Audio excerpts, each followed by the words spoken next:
आज समय है मुझे आपके सवालों के जवाब देने का। इस सप्ताह का जो थीम था वो था मास्टरी के बारे बारे में, यानी कि काबिलियत के बारे में। किस तरह से हम काबिलियत को समझें, क्या करना होगा हमें, इन सब के बारे में। और आपके बहुत सारे सवाल आए हैं और बहुत से लोगों ने सवाल पूछे हैं। सो चलिए उनके सवाल, आपके सवालों के जवाब दे देते हैं। सो एक है सवाल सरोज स्नेह जी का, जो पूछ रहे हैं कि क्यों मास्टरी की जरूरत है, why mastery is required, we can live without it also. देखिए, अगर हमें कुछ भी आगे बढ़ना है, अगर हमें कुछ ऐसा करना है जिससे कि हमारी जिंदगी में, लोगों की जिंदगी में कुछ हम अच्छा ला सके, तो उसके लिए हमें डेफिनेटली कुछ ऐसे पहलू पे ध्यान देना होगा जिसके जरिए हम दुनिया में कुछ अच्छा कर सकें। और सिर्फ दुनिया के लिए भी क्यों, अपने लिए भी अगर आपको कुछ अच्छा करना है तो आपको सबसे पहले जरूरत पड़ती है उन चीजों पे मास्टरी लाने की, उन चीजों में काबिल बनने की, जिससे कि आप खुद भी अपने आप को एक बेहतरीन व्यक्ति के तरह से देख सकें। सो सिर्फ इतना ही है। देखिए, अगर आप किसी चीज में मास्टर हो जाते हैं तो डेफिनेटली आपकी जो काबिलियत है वो हमेशा साथ ही साथ एक सक्सेस को भी लेके आएगी। साथ ही साथ आपका जो कॉन्फिडेंस है, जो चीज़ों में आप शायद पहले इतने अच्छे नहीं थे, इसके बाद अगर अच्छे हो गए, तो वो सक्सेस जो है उसके साथ-साथ जैसे-जैसे आपका सक्सेस बढ़ता जाएगा, साथ ही साथ आपका कॉन्फिडेंस भी बढ़ता जाएगा। सो जिस तरह से हम अगर कुछ चीज़ों में काबिलियत लाते रहते हैं, कुछ चीज़ों में काबिल बनते रहते हैं, अपने आप ही हमारे साथ-साथ हमारा जो सक्सेस है, हमारे जो कॉन्फिडेंस है, वो सभी कुछ बढ़ता जाता है। सो इसीलिए एटलीस्ट कोई एक एरिया तो एटलीस्ट हमारे पास ऐसा होना चाहिए जिसमें हमारी मास्टरी हो, जिसमें हमारी काबिलियत छलक कर उठे। दूसरा सवाल है, और जो 2 सवाल हैं वो साथ में मैं ले सकती हूँ। एक सवाल है सरिता जी का, जो पूछ रही हैं कि मास्टरी के लिए, सक्सेस के लिए क्या स्टेप्स होने चाहिए? कौन से ऐसे पहलू हैं जो हमें देखने चाहिए ताकि हम किसी भी चीज़ में मास्टरी ला सकें?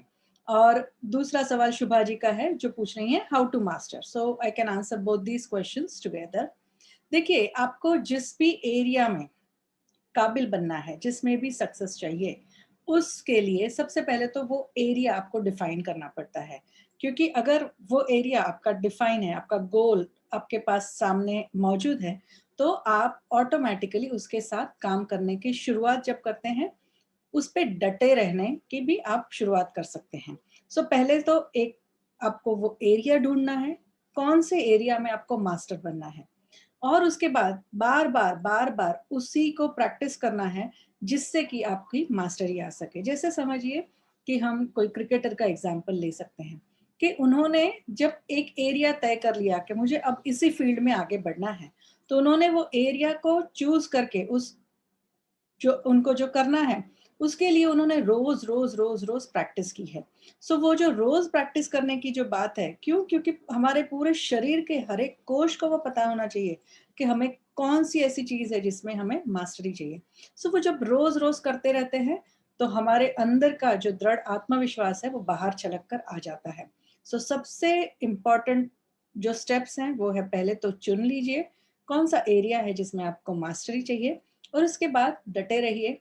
और डटे तब तक रहना है, आपको शायद दूसरों के साथ कॉम्पिटिशन नहीं करना है।